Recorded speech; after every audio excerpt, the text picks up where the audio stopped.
Em 2016, muitas mulheres grávidas foram tomadas pelo medo de um mosquito.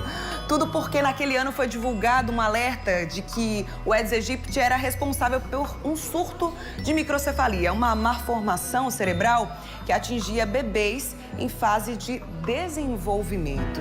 E desenvolvimento fetal, né? Aqui no estado, em 2015, de acordo com a Secretaria de Estado da Saúde, foram 97 casos confirmados de microcefalia e 96 casos em 2016. Em 2017, como você percebeu aí, o número caiu para apenas 7 casos. Este ano foram confirmados 3 casos, está diminuindo, né? E em meio às restrições físicas, psicológicas e principalmente o preconceito, foi criada uma associação para dar assistência às mães dessas crianças. É a AMAP. Nossa equipe foi conhecer um pouco desse trabalho e a reportagem é de Ludmila Costa. Confere aí. Mães unidas para dar suporte aos filhos. Não é nada diferente do que costuma acontecer. Mas tem um detalhe: essas mulheres não são comuns. Elas precisam ser extraordinárias. Só assim para dar conta dessa geração. Crianças que vão carregar para sempre as sequelas do Zika vírus. Foi uma bomba, né? Porque a gente espera que o primeiro filho da gente venha com saúde, né? Com saúde, bem, entendeu? Tudo direitinho. E foi uma bomba, foi chocante para mim, sabe? Assim, foi uma reação que eu não esperava. Thaisa tinha apenas 17 anos quando ficou grávida de Davi Lucas. O primeiro filho nasceu prematuro.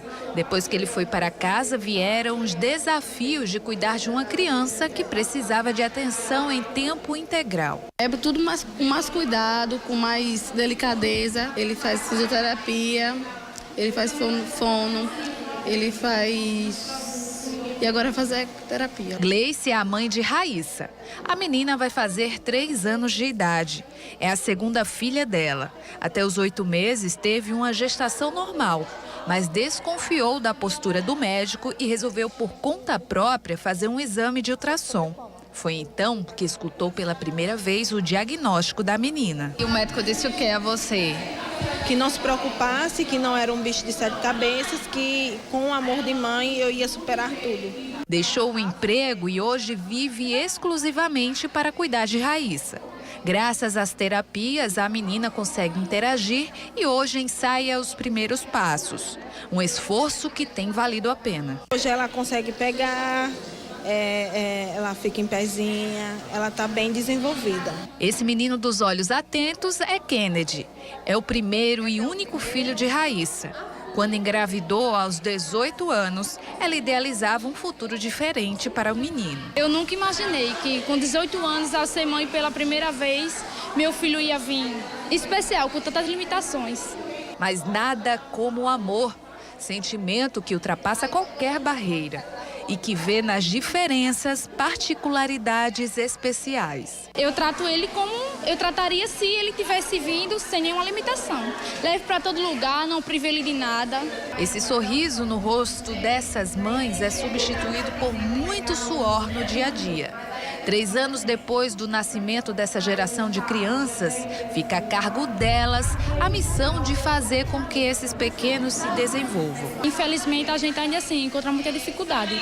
Questão de transporte, às vezes o preconceito das pessoas na rua, a questão das fisioterapias, dos tratamentos não serem tudo no mesmo lugar, exames, órtese para as crianças que precisam, ainda é muita dificuldade. E como ninguém supera os obstáculos sozinhos, essas guerreiras se uniram e formaram uma associação. A Associação Mãe de Anjos da Paraíba tem hoje 100 membros. Mulheres que se uniram para reivindicar os direitos dos filhos. Mas a estimativa é que na Paraíba tenham quase 300 casos de crianças com microcefalia. Foi através de um grupo de WhatsApp que reuniu algumas mães. E aí a gente foi vendo que estava meio que esquecida, precisava reunir as mães para correr atrás dos direitos. Então foi quando a gente teve a ideia de criar a associação. Ficou a princípio só na conversa do WhatsApp, até porque ninguém queria essa responsabilidade de tomar a frente.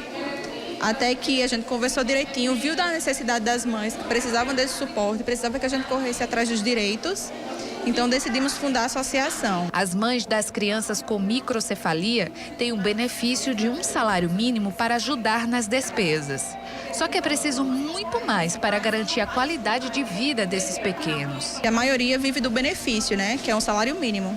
Alguns trabalhavam, deixaram de trabalhar para dedicação exclusiva à criança, porque tem as terapias, a maioria apresenta crise convulsiva, então qual é a mãe que vai querer deixar seu filho com qualquer outra pessoa, com um cuidador, com a babá ou então numa creche? Hoje muitos têm receio de colocar a criança numa creche, que elas já estão com a idade de ir para a creche, com medo de que a criança tenha uma crise e não saiba como lidar.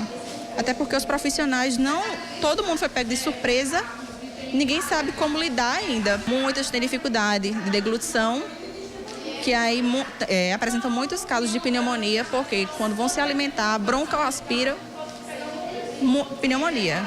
Já tivemos casos de morte por broncoaspiração. Além disso, tem deformidade nos membros, alguns usam traqueostomia, já usam sonda, tem dificuldade na visão, que muitos usam óculos.